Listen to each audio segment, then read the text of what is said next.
So we saw what the problem is. The problem is that we take ourselves to be something. You see? Now, has anyone fully dropped that? You see? Anywhere in this room or anywhere.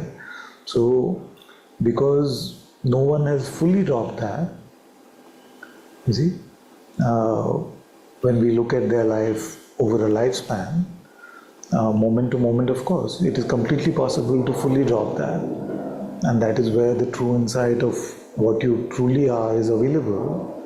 But this Maya, this place, this hallucination seems to be so compelling that even the greatest sages, moment to moment, may identify with the mind, and therefore we can say that nobody in this human condition has fully dropped that identification. So that somethingness that we take ourselves to be, especially when it takes the form of spiritual pride, that I am better because I am spiritual, or I have spiritual accomplishments, or I am a spiritual achiever of some sort, or even the fact that I am a spiritual seeker can become a source of pride, isn't it? That all of you chasing all these materialistic things, but I am chasing God, you see, so that can make it seem special. So, what to do with that somethingness? What is the most accurate depiction of this me that we can find in the human condition? So, what am I saying? If we are going to take ourselves to be something, what is the safest something that we can take ourselves to be? Yes, but I'm saying besides the truth of who you are, you see, everyone takes themselves to be something other than the truth, especially when life pushes our buttons.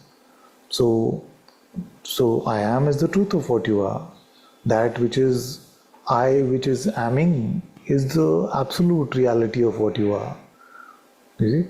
But because nobody in the human condition remains empty 100%, and suppose that you are the greatest sage and you take yourself to be only your reality, you see, therefore you don't pick up any falseness, avidya. So 99.9% suppose that you are open and empty, you remain in the unborn. You see? So that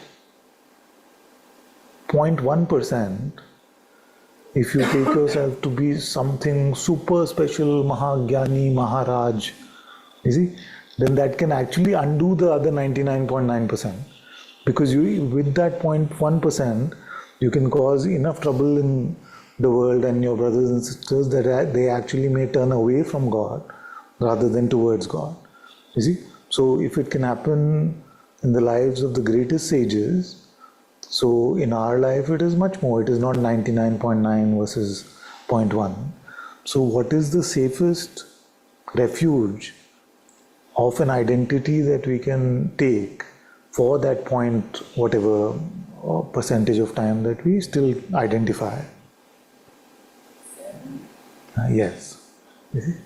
The beggar servant with integrity, not just as an antidote to pride, but with integrity to see that, to do an audit and see, okay, there is God's presence, there is God's light.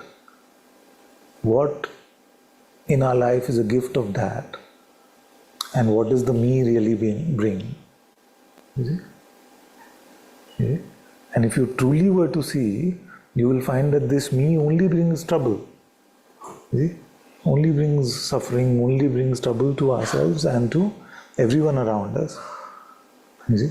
So, if this one is such a troublemaker, such a problematic one, then to take itself to be a foolish beggar servant is the only acceptable position, you see, where it can cause the least amount of trouble.